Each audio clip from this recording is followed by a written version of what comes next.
ابھی جیسے اوقاف کے سلسلے میں ہمارے پاس کا جلسہ ہے، تو جیسے بڑے لوگ لگے ہوئے ہیں کام میں، ذمہ داری کا کام ہے، کیونکہ یہ جو ملک ہے، یہاں کا جو دستور ہے، اس دستور کے لحاظ سے ہر ایک کو اپنے مذہب اور اپنے شاعر اور اپنے دین ایمان کے تحفظ کے ساتھ اور اپنی مذہبی چیزوں کے ساتھ اس کو جینے کا حق دستور نے دیا ہوا ہے. لیکن موجودہ گورنمنٹ یہاں کی مائنورٹیز کو اور یہاں کی اقلیتوں کو اور یہاں کے چھوٹے سماجوں کو دبانے کی، کچلنے کی کوشش کر رہی ہے. اس سے پہلے بھی مختلف قانون ایسے انہوں نے بنائے جس کے ذریعے سے اس دیش کے جو اقلیتیں ہیں ان کے حقوق پر ضرب پڑی. مسلمانوں کو تو خاص طور سے نشانہ بنایا جا رہا ہے.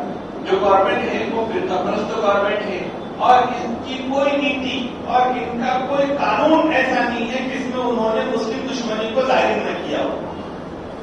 گرچہ کہ ابھی تو قانون وہ لے کر آئے 2025 میں وقف کا قانون، تو اس میں انہوں نے دعویٰ کیا اور اس کا پروپیگنڈا کیا کہ وقف بورڈ کا بہت نظام خراب تھا. واقعہ خراب بھی تھا، لیکن وہ یہ پروپیگنڈا کر رہے ہیں کہ یہ قانون ہم نے مسلمانوں کے بھلائی کے لیے لائے ہیں.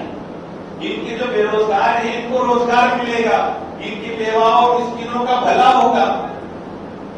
اور جب بھی گورنمنٹ نے کوئی مسلمانوں کے لیے قانون لے کر آئی اور جب یہ دعویٰ کیا کہ اس میں مسلمانوں کا فائدہ ہے، یہ ایک حقیقت ہے کہ وہ قانون لاگو ہونے کے بعد جتنے مسلمان پریشان ہوئے اس سے پہلے پریشان نہیں تھے. یہ ٹریک ریکارڈ ہے. اور ہر مسلمان سمجھتا ہے کہ جب یہ گورنمنٹ ہماری بھلائی کا بول کر یہ قانون لا رہی ہے، یہ اتنی مسلم دشمنی میں اتنے آگے ہے، اپنے اقتدار میں رہنے کے لیے مسلمانوں کو اس طرح سے وہ ضرر پہنچانے کی اور نقصان پہنچانے کی ہمیشہ کوشش کرتی ہے. تو یہ گورنمنٹ جب بول رہی ہے کہ اس میں فائدہ ہے تو یقیناً اس میں نقصان تو ضرور ہوگا. اور واقعہ بھی وہی ہے. اس قانون میں وقف کا یوزر کو انہوں نے ایسا بدل دیا کہ جو ہمارے پہلے سے اوقاف ہے، اگر اس سلسلے میں کسی کا کوئی آبجیکشن رہا، جیسے بابری مسجد پہ تھا، گیان بابری کا تھا، اور اس طرح سے ابھی 3,500 مساجد نشانے پڑے اس ملک. ان کے اوپر اگر کسی نے عرضی دے دی، کلیکٹر کے پاس معاملہ جائے گا اور پھر دستاویز پیش کرنا پڑے گا. 300 سال پرانی، 400 سال پرانی کہاں سے لائے؟ لمیٹیشن ایکٹ جو کسی اور کے مذہبی، دوسرے سماج کے مذہبی املاک پر وہ نہیں آتا. جیسے وقف جیسی چیزیں جو دوسرے مذہب کی ہے وہاں پر لمیٹیشن ایکٹ لاگو نہیں ہوتا، اور پہلے وقف پر بھی نہیں ہوتا تھا. یعنی کہ 12 سال یا کئی 100 سال بھی اگر کوئی قبضہ کر کے بیٹھا ہے، لیکن اگر وہ سماج کی مذہبی چیز ہے تو پھر اس کے اوپر قبضہ کرنے سے وہ اس کی نہیں ہو سکتی. یہ سارے سماجوں کے لیے یہ فائدہ تھا. اب وقف جو قانون ہے اس کے اندر وقف کی املاک پر لمیٹیشن ایکٹ لاگو ہوگا. جو لوگ 12 سال تک قبضہ کر کے بیٹھے ہوئے ہیں وقف کی زمینوں پر، وہ ان کی ملکیت سمجھی جائے گی اور وہ ان کو دے دی جائے گی.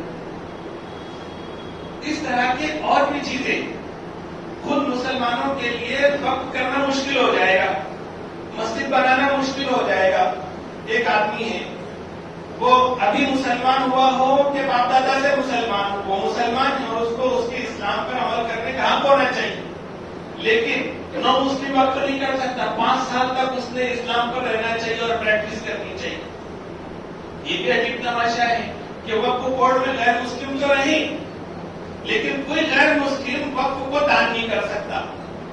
اس طرح کی بہت ساری چیزیں.